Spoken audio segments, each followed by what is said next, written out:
মানানো লাগান ফিট খাইছো তো এর লাগে একটা ভাবে আছে বুঝছিস না? আরে ব্যাপারই না, শোন পুরান গেলে গাই তো নতুন নাই, একটা গেলে দুইটা আইব। কিতারে তুই আর্জেন্টিনা হান না? এই রাখতো, আমি তোর লগে একটু পরে কথা কইতেছি। কার লগে কথা কস?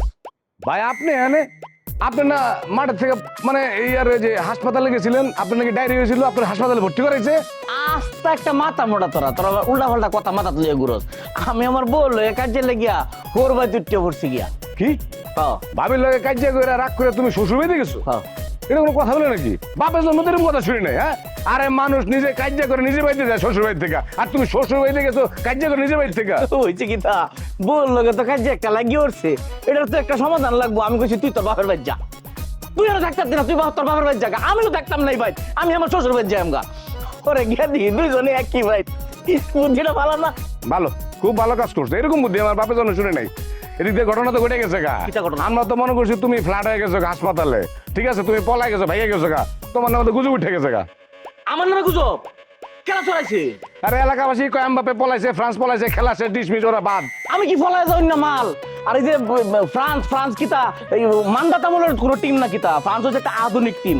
1998 সালে জিদান আছে না, মাথাটা টাক লম্বা চূড়া বাটাটা যে, হ্যাঁ হেভি খেলায়, হেইলা রাত বেড়ে ফইলা ফ্রান্স বিশ্বকাপ লয়ে গেছে গা। এরপরে তো এই যে 2018 সালে Mbappe my friend Mohammad Bappi হেরে সংক্ষেপে এমবাপ্পিটা হ্যাঁ, এই বাপ্পি বিশ্বকাপ লয়ে গেল। 22 সালে তো বাপ্পি জিতো বিশ্বকাপ। বাপ্পি তো এলাই এর প্লাস্টিক মারিয়া 3 গোল হরিয়া হচ্ছে, 3 গোল কিতা বুঝো? হ্যাটট্রিক।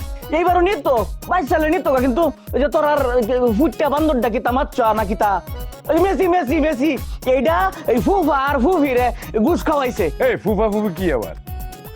ফিফা কথা বুঝস্তা, কথা কইলে অন্য বাইরে হয়ে যাচ্ছে, ফুফা ফুফি লাগাইছস। ফিফারে ঘুষ দিয়া পরে যে পেনাল্টি মারিয়া বিশ্বকাপটা নিছে। এইবার কিন্তু হয়তো না, এইবার প্রতিশোধ নিয়াম, এইবার ফ্রান্স বিশ্বকাপ নিবই। এ বাপ্পি ভাই আস্তে আস্তে চিল্লাইতেছেন কি আমি বুঝলাম না। হ্যাঁ, আপনি রুগী মানুষ, অসুস্থ মানুষ, আপনি ডায়রিয়া রুগী, আপনি যদি চিল্লেন তাহলে তো সমস্যা হয়ে যাবে। দেখ ঘুরেন তাহলে আমি কই এই ফ্রান্সের কথা হইলে না শরীরের মধ্যে একটা জুস হয় কিতা দেখতে। এই যে দেখতাম তোমার কোনো ডায়রিয়া মানে মনটায় কয়েকটা একটা লাগছে। তুই কি আর্জেন্টিনার অবস্থা? এই আর্জেন্টিনার দলটা হইতেছে সবচেয়ে স্টুপিড। এরা মনে করে রাস্তার মধ্যে মানুষের লোক ডিস্টার্ব করে, বাড়ো ভারে না তো রাস্তার মধ্যে মানুষের ইপটিজিং করে, নানান ধরনের কথাবার্তা করে। এখন আমি বাপ্পি, এই বাপ্পি কোনোদিন ফলাইয়া যাবেন না মাল না। আমি আবার এলাকার যাইয়াম, আবার খেলবাম এবং ট্রফি মনে করে আমরাই নিয়াম। আরে দেখো তুমি এত উত্তেজিত না, ঠান্ডা রিল্যাক্স। আমার তো খারাপ লাগতেছে, মাইনছে তুমি নাকি পলাই গেছো শ্বশুর বাড়িতে, খারাপ লাগে না? ফাউল কথাবার্তা কর। আমি কি ফলাই ধরনের জিনিসটা কিতা? আমি এমবাপ্পের বন্ধু, আমি বাপ্পি, আমি জীবনেও ফলাই যেতাম না। এইবার মনে কর খেলা ওবার আমি যাইতাছি, এলাকার মধ্যে যাইতাছি, কোন হালার ঘরের হালায় আমার কিছু করবো ওটা আমি দেখবাম।